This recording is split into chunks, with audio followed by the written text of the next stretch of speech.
Stumble home at almost dawn, wishing I was the reckless one.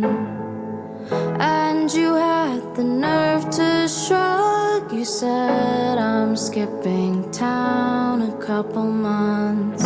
Picked up all your late night calls. Took gotta feel disposable. Slide down the door, I second guess.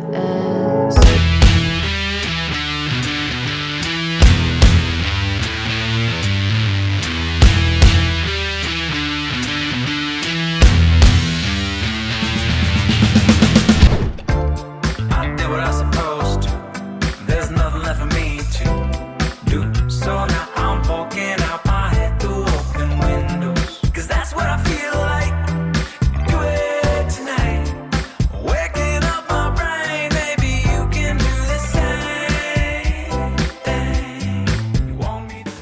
Hey Prabi Nation, good morning! So it's our day 1 here in Bukidnon. So dumating kami kagabi around 6:30 and hindi na ako nakapag-vlog. So on our first day, we're going to Dahilayan. So isa siya sa pinaka sikat na tourist destination dito sa Bukidnon. I'm going to also introduce you to our host for this Bukidnon trip mamaya. We will be staying here for 4 days and we're happy because inaccept niya kami openly. We're going to know more about her later on as we go through our adventure for today. On this vlog, I'm going to just provide you a sneak peek of what our Dahilayan adventure, but we're going to create a different vlog focusing on the Dahilayan adventure that we will going to be experience. As of this moment, it's 7 in the morning. So the plan is 6. Puntik pang madrawing yung Dahilayan namin. Pero luckily, nakagising din kami before mag-6. So yan, nag-prepare na kami.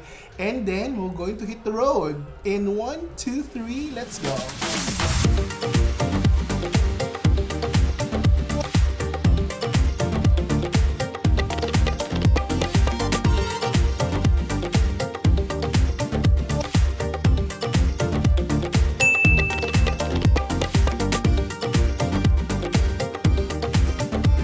So, currently nag-stop by tayo sa isang area papunta ng Dahilayan because we saw this tumpok of cows na nagpapasilong ngayon.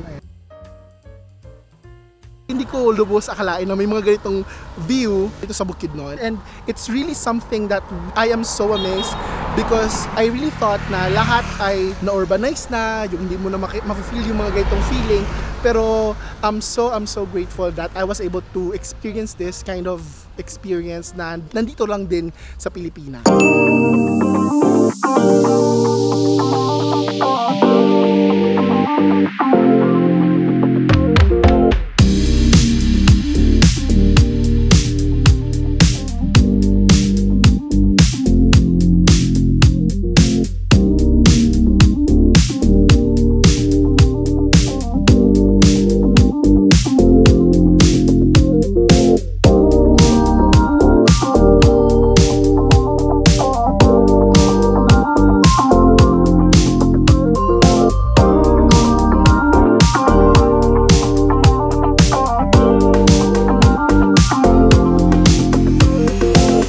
So we made it here sa Dahilayan Adventure Park.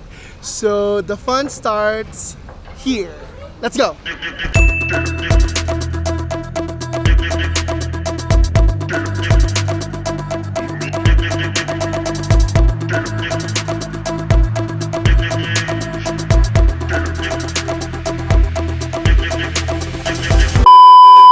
So our first activity would be Razorback, and you have 2 options. So first is 400 pesos, which is single turn, and 600 pesos for 2 turns. So it will just take 1 to 2 minutes yung ride, pero this is one of the trending na activity dito sa Dahilayan. So yun yung uunahin natin. So tara, let's go! Nasa jump off na tayo ng Razorback. I'm so excited. So going to switch sa ating GoPro para nice. Okay, go and stop na siya. Push forward, go. Pull backward, stop. Then once nakago na mo, bawal na mo mag-full stop, pero pwede mo mag-slow down. Kung kusog din yung dagan, ininilagbira pa backward. Sa mo per make 40 meters pwede mong bangga. Gila? 40 meters. Gusto lang pagkabalo ko 40 meters. Eh basta distansya lang ko. Please, master. Hi master. Are you ready kids? Ay, Captain!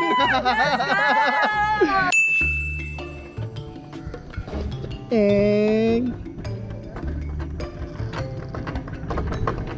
Uy, katay. Uy. Hard rock. Uy. Uy.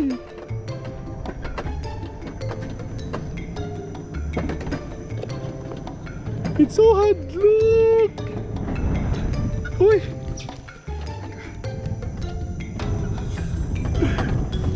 Look, mahulog ko! My God! Hey! Ako, inay!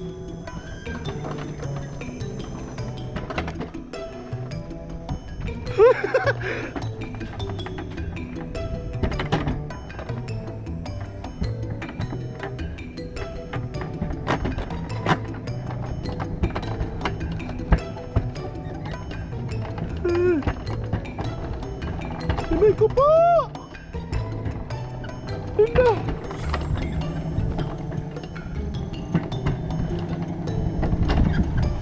Ay! Ay!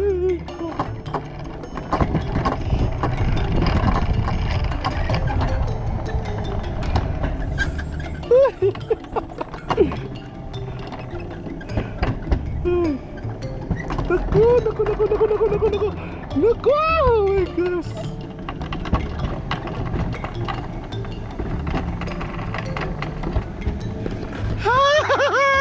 It's so nice!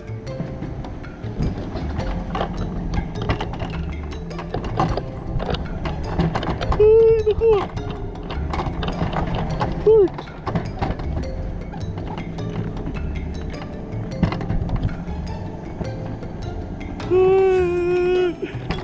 So nice! Ay!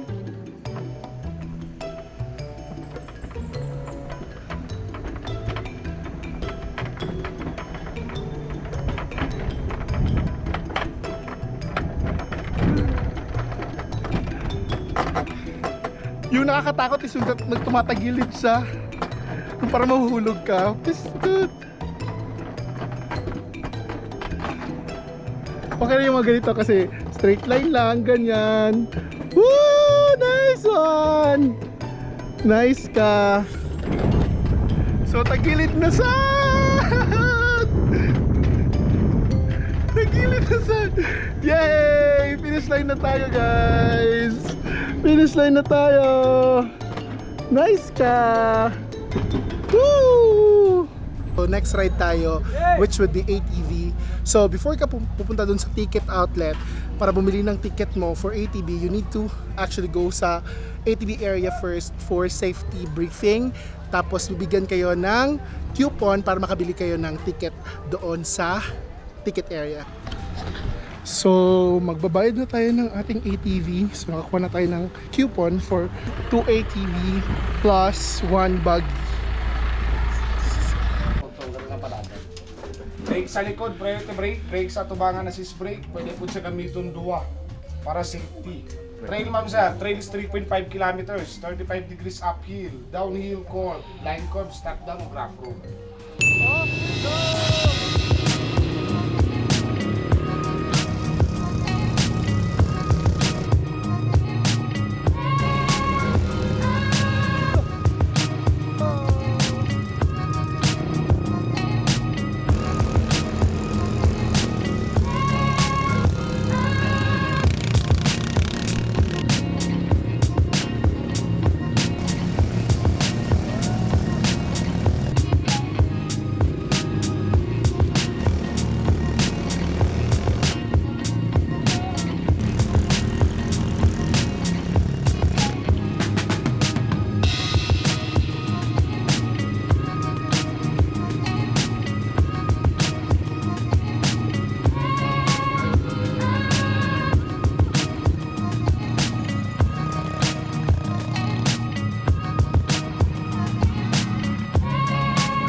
our Dahilayan experience. So, unfortunately, hindi tayo nakapag-ride doon sa other rides.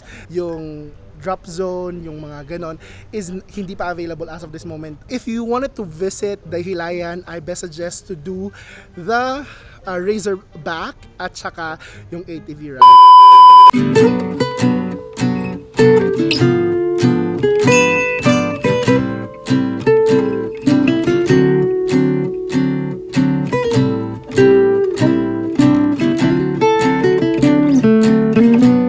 Dito tayo ngayon sa Valencia City. Pupuntahan natin yung isa sa mga attractions dito, which is Lake Apo. So tara, let's go!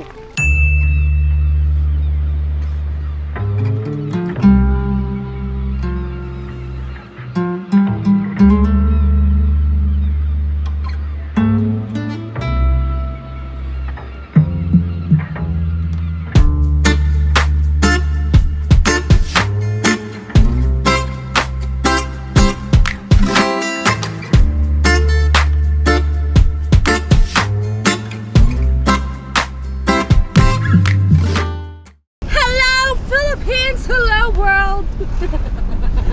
So, Chowie, where are we going? We are going to Nasuli, Malaybalay. So, Nasuli is one of the cold spring here in Malaybalay. Hey guys, so dito tayo ngayon sa Nasuli Cold Spring. So, it's time for us to take a bath because hindi pa tayo naligo hanggang kanina. It's so malagkit na. So, tara, let's go!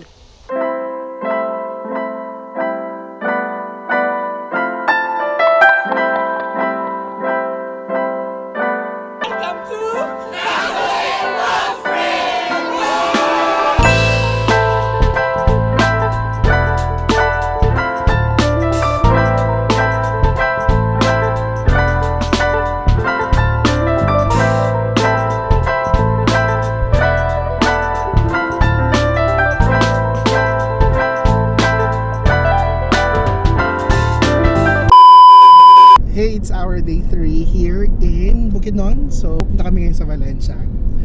And particularly sa Busuan kasi bibili kami ng fresh milk. Mag-check din tayo ng mga pasalubong na pwede nating bilihin. So, from Malaybalay, it will just take you half hour na biyahe going to Valencia. And actually, malapit na rin kami. We went here sa pasalubong center ng Valencia and you can buy some good pasalubong here. It will last for a couple of days. So, kayang-kaya siya i-travel. Meron silang milk bar, fresh milk, Carabao milk, meron silang goat milk na you can buy. You also have some pies like buko pies, ube pies, cassava cake, and meron din silang mga banana chips. So, meron din silang mga cheese sticks and a lot more. So if you're here in Valencia City, don't miss the chance to go dito sa kanilang place kasi you can buy a lot of pasalubong na tiyak na magugustuhan niyo.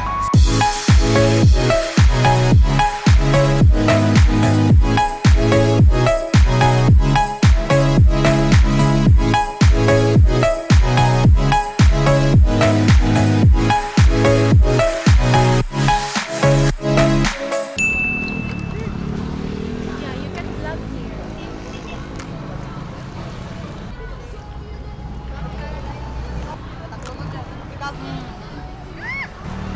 Ayan na, ano lang.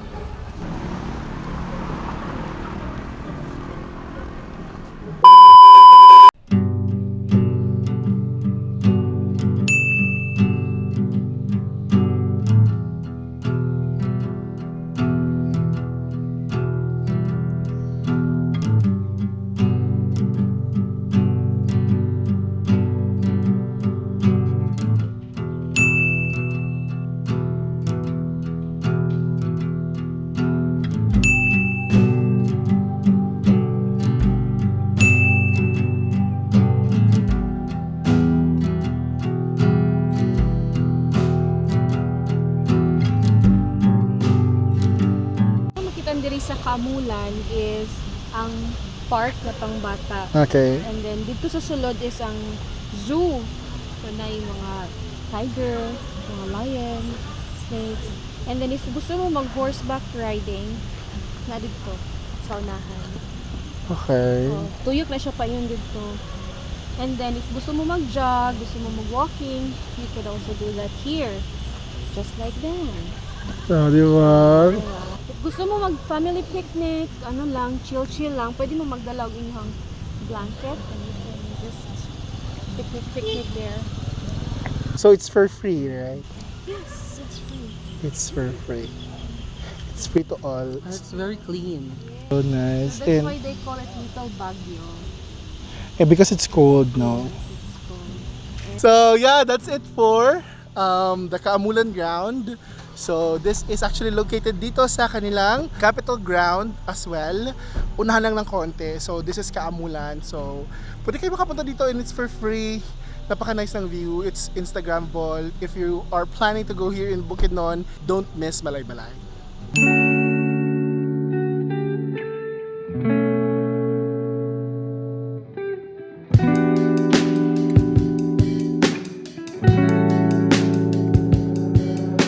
Whether you hate me, then say you don't care.